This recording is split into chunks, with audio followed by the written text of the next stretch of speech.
Last week's April plan with me was a shorter video because I said I was going to leave the weekly spreads for this video. So today we're going to be doing a couple weekly spreads for the month of April in the same theme that I did my setup in last week. I'm going to be doing everything on a separate sheet of sketchbook paper as always because I'm using alcohol markers, but first I'm pulling out this Sakura Pigma Micron pen in the size 01 to do all of the line art for this drawing. So if you guys saw my April plan with me last week, I did a theme inspired by this picture of a Victorian woman, girl, person, and her beautiful dress. And I also wanted to combine quilting elements to it because I figured that I loved drawing her, but I wanted something else for decoration in the spreads. And so it's basically a mix of like Victorian portraits and then quilt blocks and then roses everywhere. It's kind of a mishmash of a theme, but I'm really liking it and I love the color palette because it's my comfort zone color palette. So I was really excited to sit down and just do a little bit of art with you guys again for this week's video. The picture that I have inspiring this particular pose on the left, I'll put on the screen. I don't know the original artist or if it's AI generated. I'll put it on the screen if I can figure that out. But either way, I kind of took inspiration from this pose, but then added the outfit details from the original girl on the front cover of April with the same outfit, the same hairstyle with like the bangs and everything. And I'm gonna be coloring it in the very same way as well. Now, as far as the quilt on the right, this is actually really easy to draw. It's literally just blocks, like a big stack of almost like Tetris blocks, and then you just like add a bunch of like triangles and crosses in them to make quilt designs. I mentioned this in my last video, but my mother is actually a quilter, and so I've known how to quilt for years, and I'm not, amazing at it, but I can do it if I wanted to. However, when I tried to draw like complex quilt blocks in the last video, I messed up with the coloring. Like I literally just did diamonds and I messed it up. So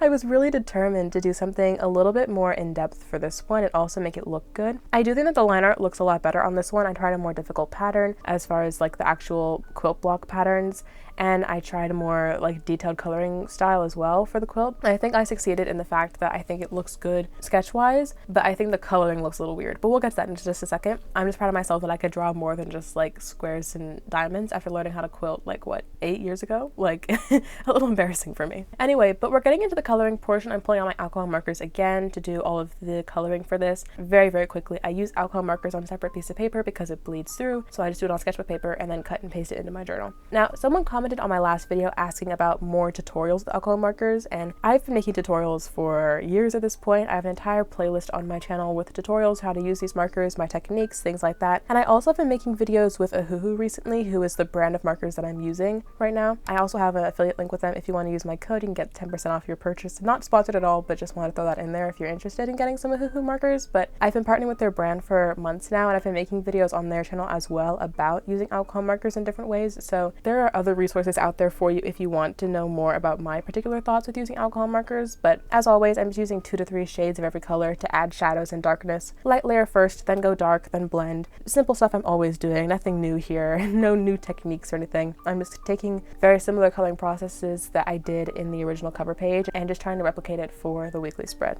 Doing this theme though has made me think, because I used to be so big into drawing portraits. Like my entire sketchbook used to be just portrait drawings, but in like recently, like I'd say like a year, honestly, I really haven't sat down and just drawn in a sketchbook without having like a bullet journal to put it in. Like my sketchbook is basically all just random papers that I put in my bullet journal instead of actually work separate that I don't film. Part of it is because I don't have time, part of it because I don't really have much interest, but when I sit down and actually like draw a portrait like this on the left, I mean, it's a small simplified one, but I could draw something much more detailed, much more in depth in a sketchbook, and I really have a lot of fun like blending out the skin tones and adding the highlights to the hair and stuff like that. So when I look at this, I'm like, dang, I really miss doing that. I need to like spend time in my life, like, sitting down and doing art that's off camera or doing art in a sketchbook that's not in my bullet journal, but I tend to always just be like working on something or reading a book, or it's not really prioritizing art anymore, in my like day-to-day life when I'm not filming, which is not a bad thing necessarily, but it's just like something I'm thinking about, and I'm like, girl, you need to get back into that, because it's like super fun to like just draw people, and like they can be fantastical and have like non-human characteristics about them but still be drawn in like a way that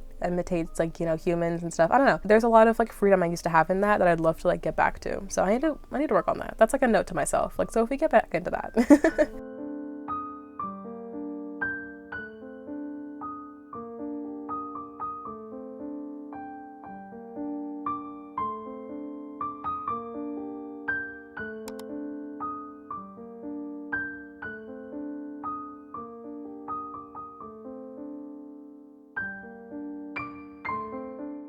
Okay, so working on the quilt block on the right, or the quilt on the right with the multiple quilt blocks in it. Like I said, I really liked the line art of this one a lot better because the pattern was more in depth, but I think the coloring was a little weird. I was trying to add a lot of contrast by using the darker colors in this color palette, so the dark green, brown, and maroons, and then adding the lighter grays and beiges and pinks in later. I just think that there is a lot of green on this when overall the girl is like mostly maroon with hints of green, but the quilt is mostly green with hints of maroon. So as you'll see when I keep coloring, I added a lot more details and I started adding in this warm gray color, but then it just looked like gray and green, which is kind of an ugly color palette. So eventually I went in and added more maroon on top of the gray to make it more of a brownish color and warm it up a little bit, which I think was helpful. But overall, I just still feel like there is too much green and cool tones in this, and I wish it was more like red, maroon, brown, beige with hints of green, kind of similar to how the girl is on the left. But there is still at least one more week in April that I'm going to have to make a weekly spread for,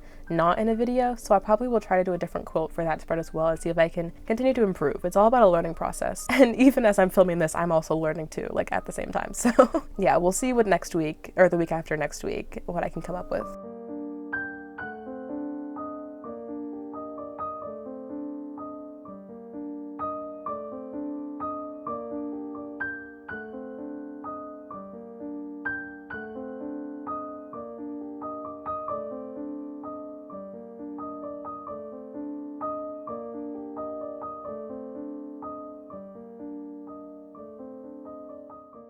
Once again, because alcohol marker drawings just take me so much longer, we're spending the majority of this video outside of my bullet journal, but finally when the drawing is done, I'm going to be cutting it out and getting ready to paste it into my journal. Like you can see, there's a lot of beige, a lot of green. It's not my favorite quilt block ever, or quilt ever, but you know what? It's not terrible. It matches the color scheme and it does its job for adding some detail onto the right side of the spread, or it will whenever I get there. But first I'm going to cut out the girl as well. Again, this is on just regular sketchbook paper, so I do have to tape or glue these pictures in manually. I used to do art on sticker paper, but recently I've been using actual thicker paper instead, and so it's causing me to, you know, use double-sided tape rather than glue, but it works all the same in the long run just to stick this into my journal. So I'm going to be doing a Dutch door for this spread, which is why I'm cutting this one page in the middle in half. That way I can flip open this like middle tab back and forth and still be able to see the artwork on either ends, but also have more space for writing like to-do lists and stuff on the days of the week. I've also made multiple videos about Dutch doors before. If you haven't seen them in the past, I will link some down below, but you'll also see as this video goes on what I'm talking about. Basically, I now have two pieces of art that work for two different spreads rather than one spread,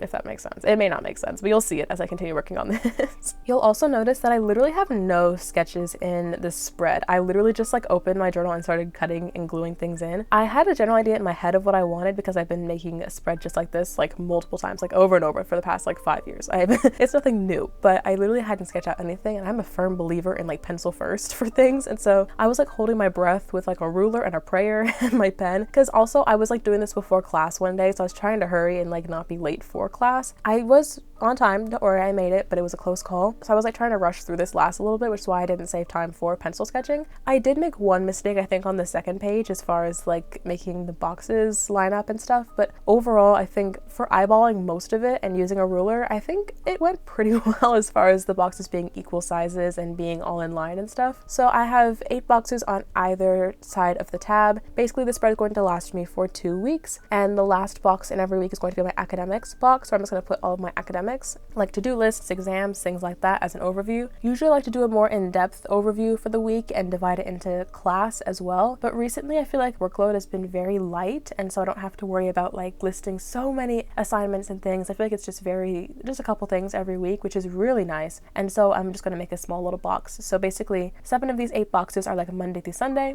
and then the last one is for my assignments in school. And then on the very left I have a small little to-do list. This is for things I don't really have dates for. Like for example, if I'm writing an email newsletter, usually I don't have like a due date where it's finished, but I want to get it done at some point in these next couple of weeks, so I'll put it on the to-do list instead of giving it an actual date, and that way I can just like see it as a constant reminder to get it done at some point, and hopefully by the end of the 2 weeks it will be actually completed. At least that's the goal, you know. It doesn't always come out that way, but that's the plan. I really hope in this voiceover I don't sound too like stuffy or like sick. I have been like going through it this week a little bit, y'all. I've been on the struggle bus. I got sick a couple days ago. I don't have like like the flu or strep or anything, but I've just had like congestion and stuff, so I've just been like dealing with that for the past couple of days. I think it may be like the pollen outside or something, but I waited a couple days to film this voiceover because I didn't want to like sound stuffy, and I feel like I still do sound stuffy a little bit, but hopefully it's not that terrible or unbearable for you guys. Next week I'll be back to normal. I promise. It'll be fine, or at least I hope so. I'm crossing my fingers with that.